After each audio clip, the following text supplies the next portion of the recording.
안녕하세요 여러분, 북토시입니다.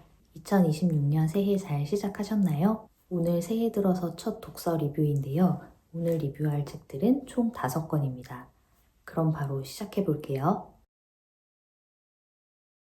첫 번째 리뷰할 책은 니콜 크라우스의 사랑의 역사입니다. 이 책은 2005년 작가가 31살에 발표한 소설인데요. 오렌지상 후보에 올랐던 책이라고 합니다.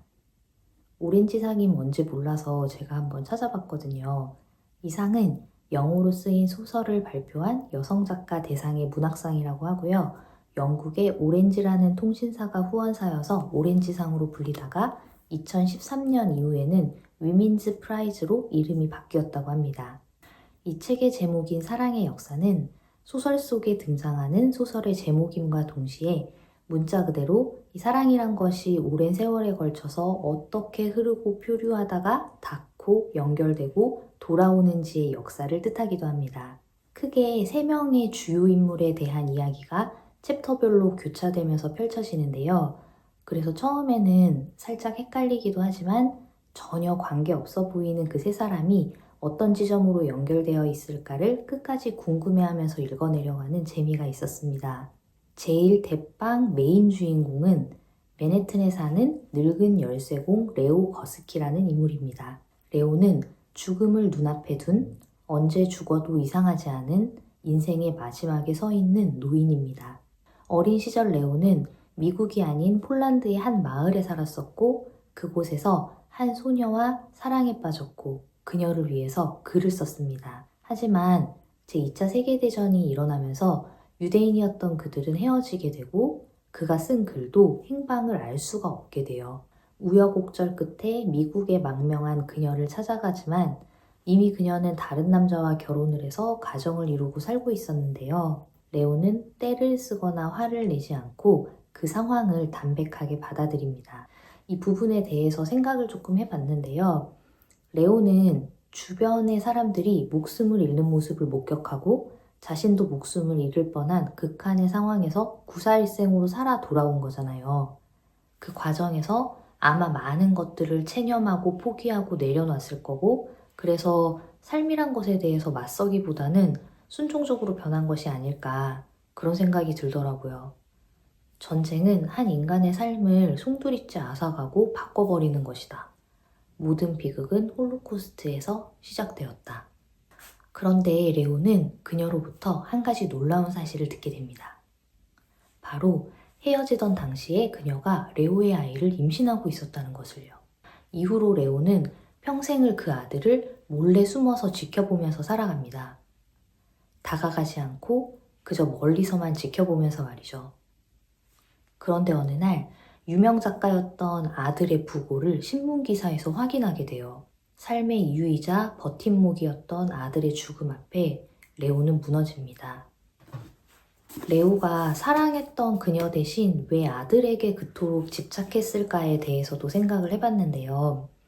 레오는 사랑도 잃고 글쓰기에 대한 꿈도 잃고 아무런 연고도 없는 타국에서 마치 없는 사람처럼 지워진 존재로 살아가고 있는 인물이었습니다. 물론 혈육의 정도 있었겠지만 스스로 자신의 존재를 확신할 수 없는 그가 내가 세상에 분명히 살아있고 한 여자와 분명히 사랑을 했었고 그 사랑이 존재했었다는 것을 증명해주는 존재가 아들이었기 때문에 그렇지 않았을까 하는 생각도 들더라고요. 또 다른 소설 속 주요 인물들은 브루클린에 사는 14살의 소녀 엘마 그리고 사랑의 역사라는 책의 저자인 즈비인데요. 그들의 관계성은 말하면 스포가 될 수 있을 것 같아서 여기서 생략하도록 하겠습니다. 이 소설 속 모든 사람들의 상황은 유쾌하지 않습니다. 오히려 슬프고 외롭고 그리움이 흘러 넘쳐요. 하지만 소설의 분위기는 너무나 사랑스럽습니다.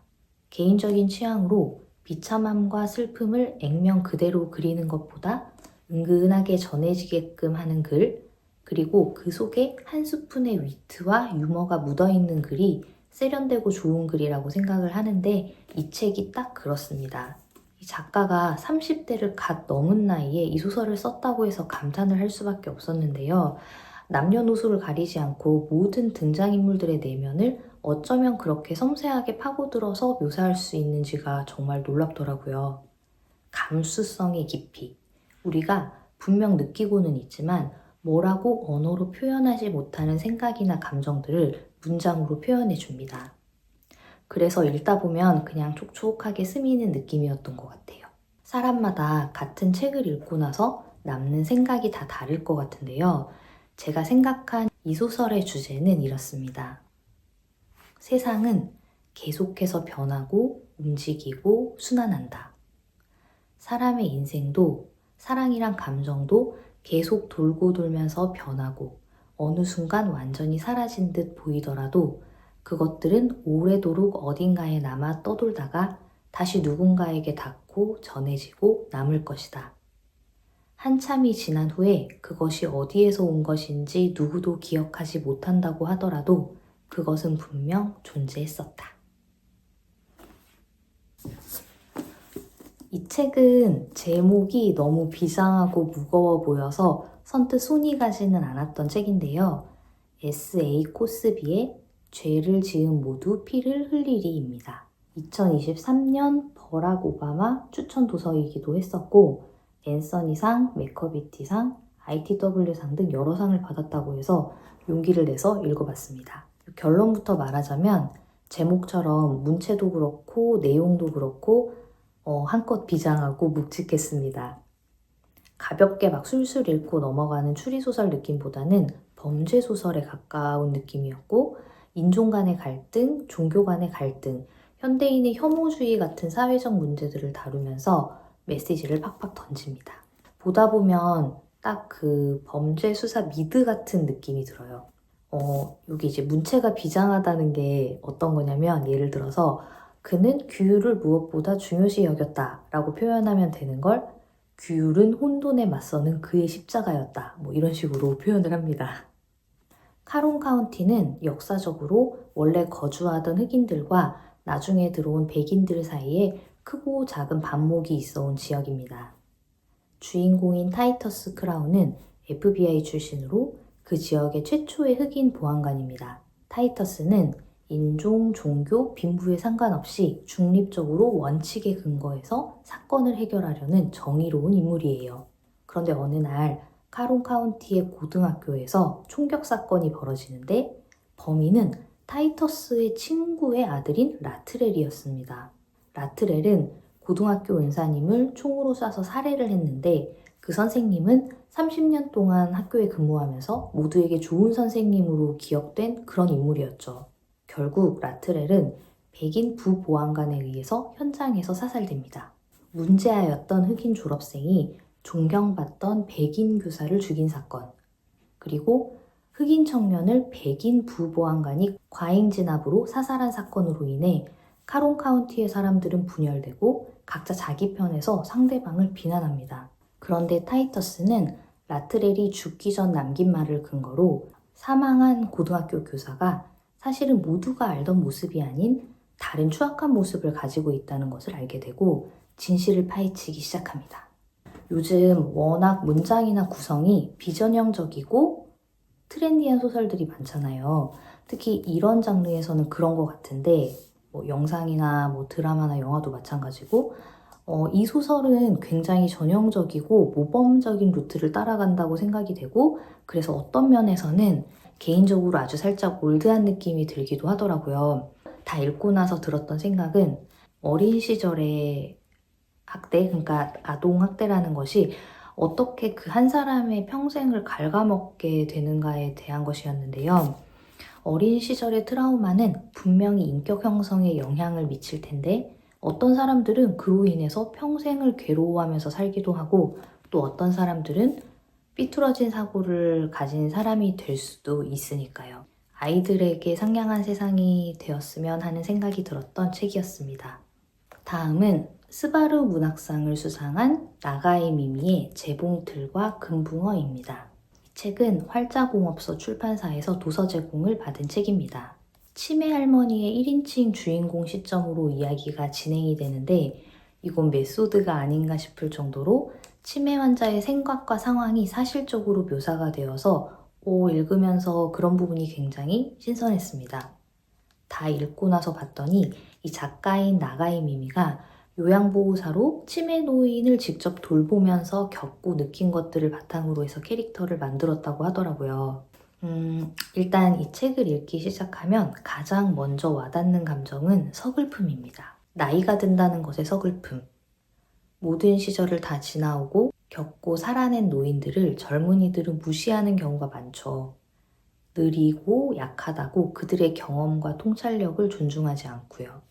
이게 소설의 분량도 짧고 막 특별한 서사가 있다거나 하지는 않거든요. 그냥 담담하게 늘 있는 치매 할머니의 일상과 그 안에서 느끼는 감정들, 그리고 떠오르는 과거의 일들을 말을 하고 있는데, 그렇게 별 생각 없이 읽다가 할머니의 인생에서 충격적이었던 사건들이 하나둘 나오면서 갑자기 후두부를 탁 강타합니다.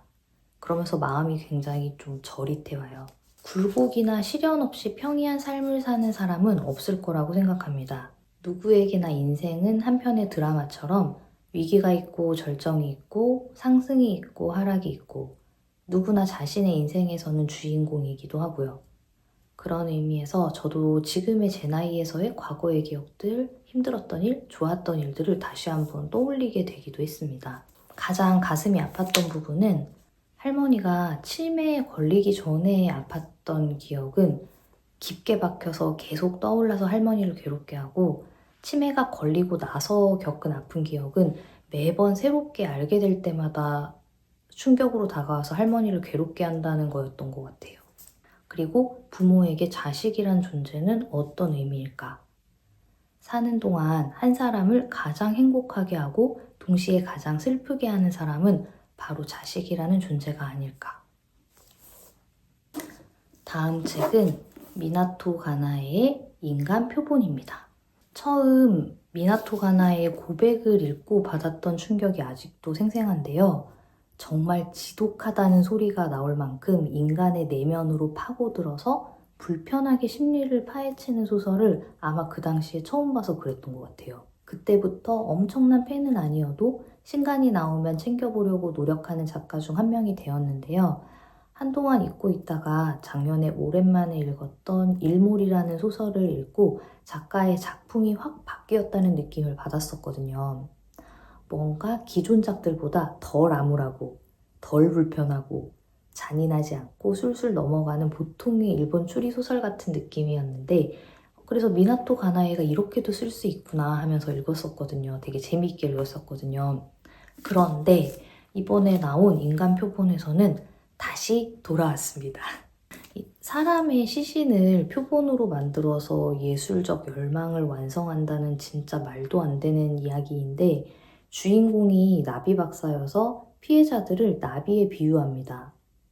범인으로 생각되는 사람이 계속 바뀌면서, 즉 거듭해서 반전을 주면서 같은 사건이 반복적으로 기술되고, 표본 제작 과정과 살해 이유, 나비의 비유 등 불편한 내용이 길게 서술되다 보니까 지루하다고 느껴지는 부분도 살짝 있었던 것 같아요.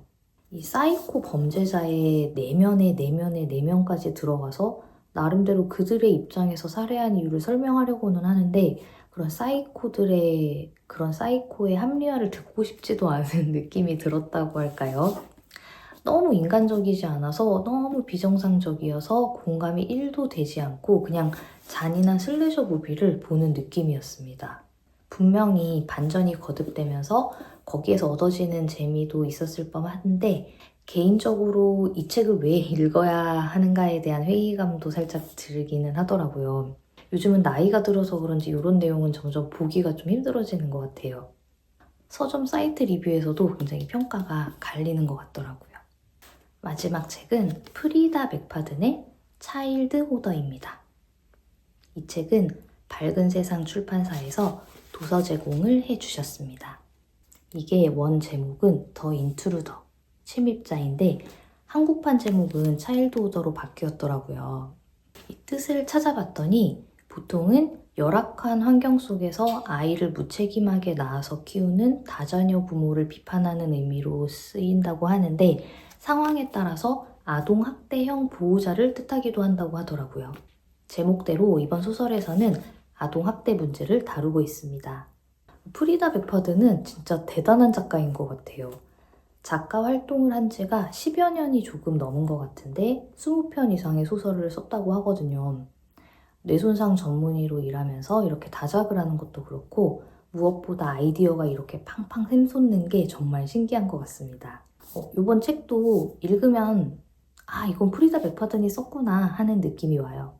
이제는 공식처럼 되어버린 전체적인 구성이나 1인칭 시점의 그 문체가 맥파든의 시그니처처럼 된 것 같고요.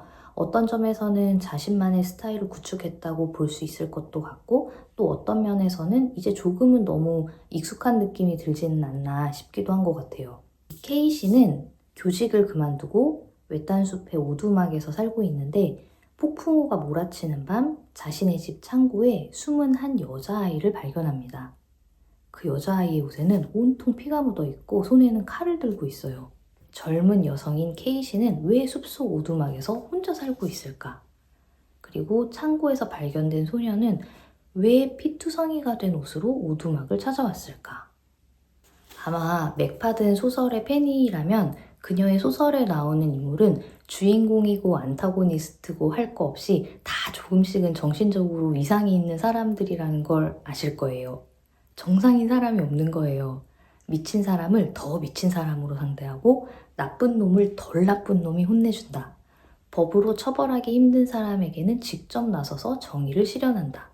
완전한 선인이 없다는 점이 맥파든 소설의 가장 큰 특징이 아닐까 싶습니다. 네, 오늘의 책 리뷰는 여기까지입니다. 새해가 되면 다들 새해 목표를 세우잖아요. 요즘 같아서는 시간이 너무 빨리 가니까 돌아서면 새해 같긴 한데 여러분들은 어떤 계획 세우셨나요? 저는 일단 책 계속 열심히 읽고 천천히 제 나름의 방식으로 꾸준히 리뷰 영상도 만들어서 올리려고 하고요. 손으로 쓰는 거에 대해서도 관심이 최근에 생겨서 독서 노트 쓰기나 필사도 해보려고 준비 중입니다. 그리고 이제 근력 운동도 추가해서 열심히 운동도 하고 평생 발목을 잡는 영어 공부도 틈틈이 해보려고 하고 주말에는 의학 논문 리뷰도 하나씩은 해보려고요. 그리고 제일 중요한 거, 제가 지금 드라마 제작사와 같이 작업 중인 프로젝트가 있는데요. 그게 계획대로 잘 진행이 된다면 제일 시간과 정성을 쏟지 않을까 싶습니다. 말하고 보니까 굉장히 욕심쟁이 같은데요. 그래도 이제 한 해의 시작이니까 목표는 많이 세워 놓을수록 좋은 거라고 생각을 하면서 구독자님들 모두 새해 복 많이 받으시고 우리는 열심히 또 살다가 다음에 또 만나요. 안녕.